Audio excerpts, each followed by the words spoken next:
Hello everyone, welcome back to the next, I believe, number 5 in this lecture series for AR105.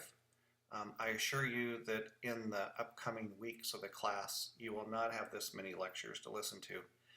We really need to go over several of these segments to be able to get you in a position to communicate about the artwork as quick as possible. Okay, so next up, what we're doing is talking about composition. So as you're doing your critical analysis, one of the main assignments for this term, for this course, one of the first things we do is describe the artwork, and it's in detail. It isn't just, if we're looking at this piece, oh, it's just a bunch of people standing around in a big open space. We need more than that, okay? So real quickly here, I'm going to show you maybe how to communicate better with this. So here we have this painting by Perugino, and we can describe things top to bottom, left to right, okay? So if we say that in the middle top half, there's this temple. That's an octagon with a dome on top and porticos. In the upper right, there is this, what appears to be an ancient Roman arch with 3 doors throughout that go through it. And then on the upper left, we have another one, a similar design. Okay? And then at about mid-level, all the way across, there are small people farther back in space. Some are walking, some are playing ball, some are playing marbles, it looks like. Some look like they're dancing.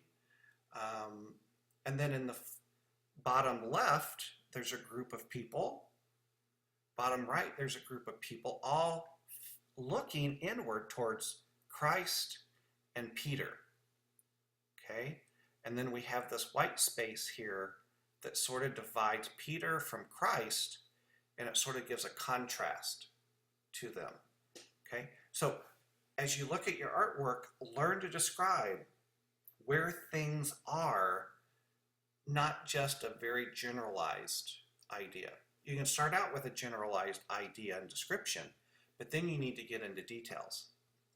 Another strategy you can use with that is talking about the background, where in the background of this, there are 2 Roman arches, but then also this temple in the background.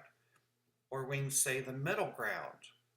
Between the foreground and the background and the middle ground, there are all these people running and skipping and playing ball and standing in this large open space.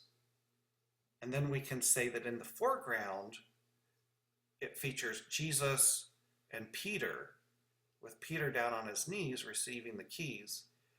And it's almost like a wall of people here, 1 or 2 or 3 people deep. And they're in the foreground, thus they're larger. Okay?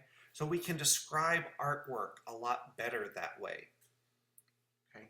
Now, something else that we want to get to here is,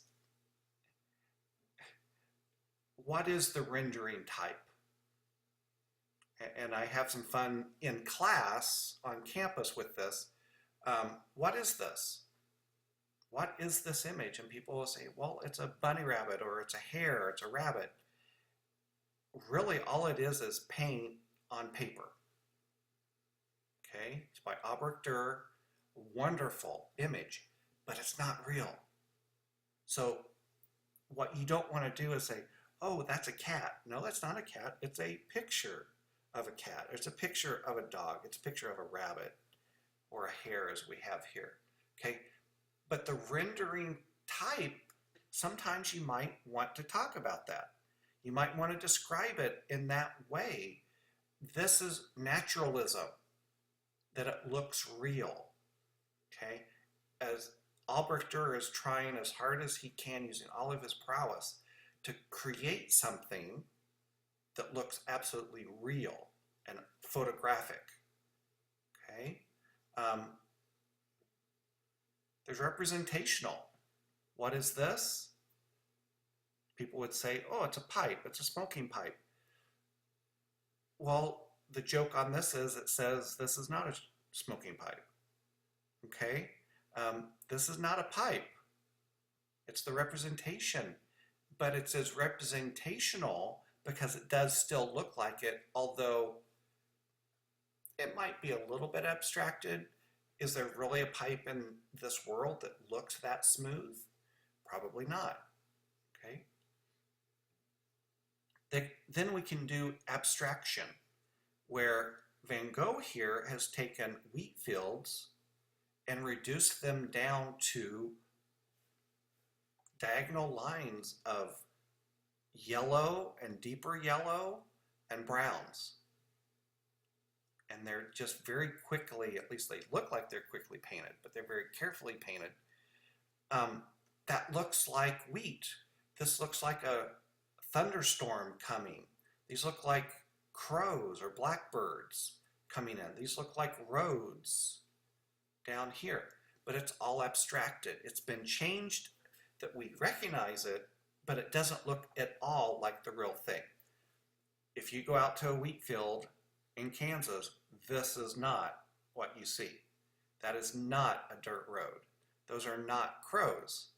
It's almost like shorthand, but we still recognize it. Okay? What is this? A lot of you might be going, what is this? And many of you probably don't like it. Honestly, I don't really like the work by Jackson Pollock.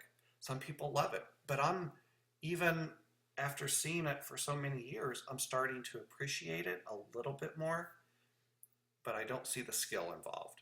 Okay?